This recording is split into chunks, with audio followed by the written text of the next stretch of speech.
E aí pessoal do Universo Antares, sejam bem-vindos a mais um vídeo aqui no canal. E no vídeo de hoje vamos dar continuidade à nossa playlist onde eu analiso todos os contos do H.P. Lovecraft. E, bom, o conto de hoje a gente vai analisar pela primeira vez um dos muitos materiais que o Lovecraft escreveu em colaboração com outros autores. Este especificamente que a gente vai analisar, o Lovecraft escreveu em parceria, com uma poetisa de coautoria. Na verdade, ele dá a maior parte do crédito da autoria para essa poetisa, que é a Winifred V. Jackson. Deixa eu ver se é esse mesmo nome. Winifred V. Jackson. E esse conto ele foi escrito, assim, há uma possibilidade dele ter sido escrito ou em 1918 ou 1919, ou entre, assim, no comecinho de um desses dois anos aí. Mas o conto foi publicado muito depois, em 1927, na edição número 15 da revista The Vagrant, tá? E eu li nessa edição aqui que eu tô lendo agora, que é a Delphi Classics, tá? Eu não sei se tem tradução desse conto, mas é um conto muito interessante. Bom, qual que é a história da narrativa, né? Basicamente a gente acompanha uns cidadãos do Maine, nos Estados Unidos da América. Eles veem basicamente um meteoro caindo na costa da região onde eles moram, e um cientista coleta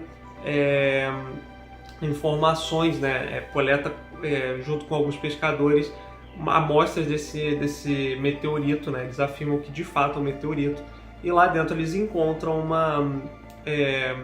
como eu posso dizer, após fazer alguns estudos, eles encontram uma espécie de caderno em grego antigo, e eles tiveram muita dificuldade para fazer a tradução, mas a gente tem de novo aqui uma narrativa epistolar em que a tradução é feita e o leitor acompanha a narrativa em que um homem acorda, ele está numa espécie de barco assim flutuante, não dá para saber exatamente se é um barco, mas enfim, ele está numa região em que é completamente desolada, como se fosse um pântano mesmo, mas ele sente esse teor alienígena, Ele sente como se a floresta ao redor dele tivesse quase como se fosse uma personificação do próprio mal, Porque ele não se sente confortável ali.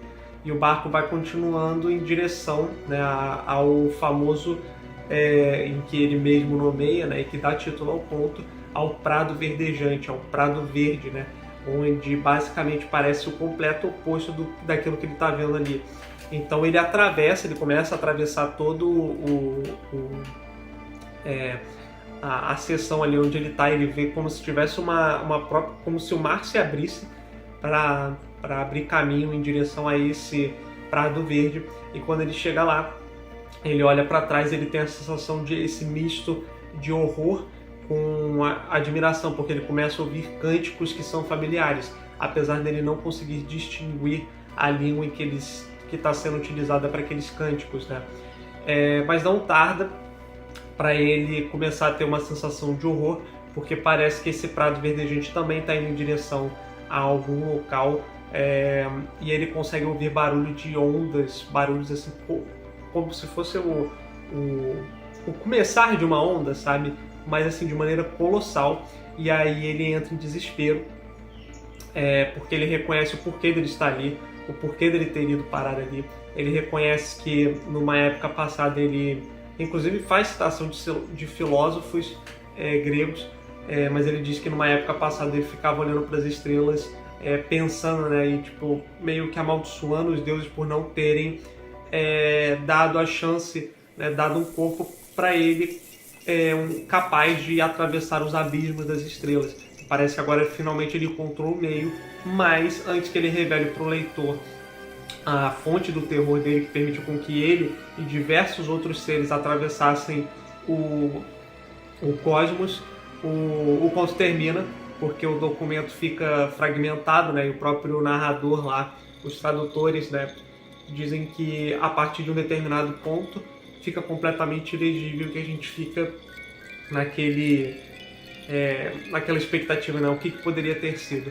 É interessante ver como esse conto ele já trabalha diversos aspectos que a gente vai ver nos trabalhos futuros do Lovecraft, como o próprio Chamado de Cthulhu, né, essa coisa de você achar um documento que faz referência a criaturas inomináveis, e ter um tradutor, né, ter uma narrativa em volta do próprio documento e depois a narrativa que diz respeito ao documento diretamente, né, que está dentro do conteúdo do documento. Mas eu acho um conto muito interessante. E aí, o que vocês acham?